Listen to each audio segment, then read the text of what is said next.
Hi, here is your second video. First, I want to talk a little bit about voter turnout. This is going to go pretty quick.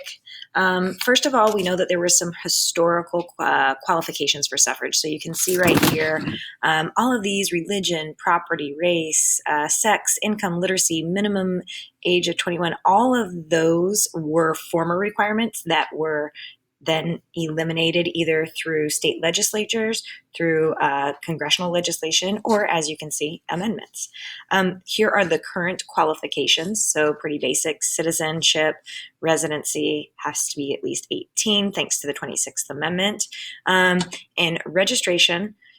Registration requirements vary state by state. New Jersey doesn't have any. I'm sorry, North Dakota doesn't have any. Some states have same day. Some states you have to do it at a certain time in advance. So those vary state by state, and that's actually part of our federal system, right? When it comes to our voter turnout compared to other nations, we have pretty dismal voter turnout. It's actually increased in the last 10 years. It's gone up to about 50% in presidential elections. Just to let you know, there is a formula that we use for voter turnout. It's the number of those who voted divided by the people that are age eligible to vote. So in presidential elections, we're at about 50%, midterm to congressional 30 to 40, and then state and local elections, it's really bad. It's about 10%. There's been a decline over time since the 60s. A lot of that has to do with the sentiment about mistrusting government, but it has been on the uptick since the 2008 Obama election, which was at a high of 56%. And people have been more engaged than ever before. So if we can say anything about how contentious the time has been, at least people are paying attention and they're getting out and they're exercising their right to vote. In comparable industrialized nations, you can see it's about 90%, but there's reasons for that. In the United States, we don't have compulsory voting, meaning like you're not forced or required to vote, and there aren't penalties if you don't vote, which is the case in some places. We have a two-party system versus a multi-party system. So maybe there's people that don't just identify or support the Republican or Democratic Party, so they're not participating in the process. They're in a lot of places automatic or same day registration, which can increase participation quite significantly. All right, let's talk about reasons for low voter turnout. There you go. So there's some things that are called institutional barriers. Institutional barriers are things that exist within the structure of our system that are basically like requirements. They're part of our system. So some institutional barriers are like registration. Registration is a barrier because it's a step you have to take in order to vote. In 1993, the Motor Voter Bill passed, and that's the nickname. The real name is the National Voter Registration Act of 1993. It hasn't had a very big impact. The whole idea was like, oh, if we put registration forms at all federal offices, DMV offices, people will have more access to it while they're sitting there waiting. They'll fill it out. They'll become registered voters. And that just hasn't had the turnout that we had hoped. If you allow people easier access to registration, the idea was that they would vote more, but we haven't actually seen that. There is something called ballot fatigue. So this is an institutional barrier only because the number of elections that we have set up and the way that we set up our elections. It's this idea that the excessive number of offices, measures that we have on our ballots are overwhelming, and people just get fatigued by the process going through the entire ballot and don't want to do it. Our excessive number of elections, right? We have general elections, primary elections, presidential elections, which are considered general elections. They have the highest turnout, okay?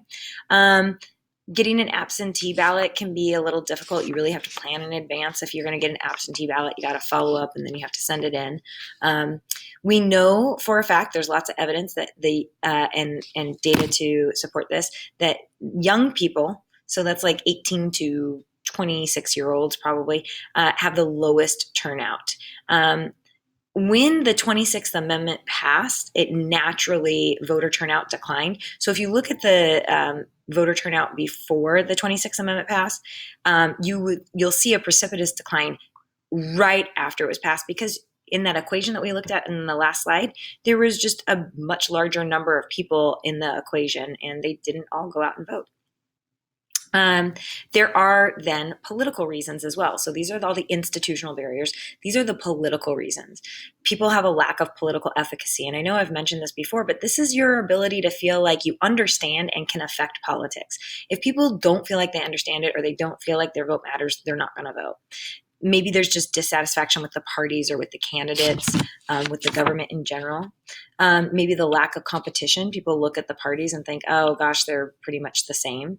And then parties, like we've discussed before, have become weaker over time. And so that has played a role as well. So let's get to some of the more interesting stuff. Who votes, who doesn't, who cares? Here are characteristics of those likely to vote. Now, I want to make sure this is very clear. There's two different questions that you could be asked.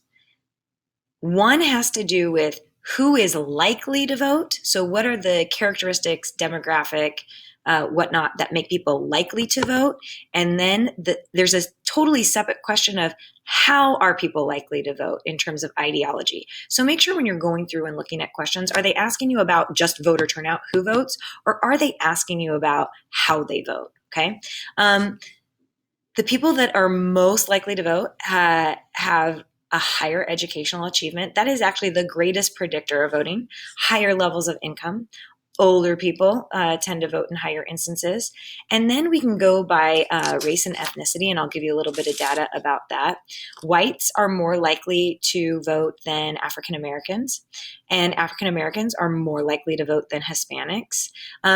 There is some interesting research that was done that if you actually factor in socioeconomic status, so you're comparing a white person of a certain income with an African American with a certain income, they actually vote at the same rates as each other. There is a lot of evidence that shows that non-white citizens vote in at lower rates than white voters. There is also a difference based on gender, so sex. In the past, women voted at lower rates than men, and there's lots of historical reasons why. But that's no longer the case. So yay, women, you're going out, you're exercising your right to vote. Now, does lower voter turnout actually matter? The arguments, you can look at it both ways. If you look at the people that go out and vote, if they are actually representative of a cross-section of Americans, then it doesn't really matter. How the people that aren't voting would be probably pretty similar to the people that are voting. The biggest problem with that assumption or that conclusion is that older white people with higher income and educational achievement are overrepresented. So there is a class bias, and that does play a role in why voter turnout does actually matter. Now, there is a rebuttal to that argument even, and some studies show that although non-voters might be demographically different than people that are voting, they politically aren't that different than the people that are exercising their right to vote. So they wouldn't actually vote in a different way than the people are anyway. Let's talk about other ways that people participate other than voting. This is really important. Voting is just one linkage institution, or I'm sorry, one way to participate. People can sign petitions, they can attend demonstrations and rallies, they can go to their local party meetings, they can make campaign contributions, they can write letters and contact their representatives, and they can try to persuade others to get involved.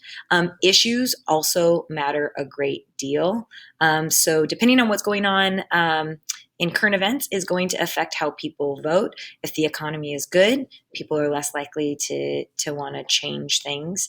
And then candidate appeal. Obviously, if you have a really charismatic candidate with a lot of character, they are going to get people to turn out and vote. All right, that's it for voter turnout.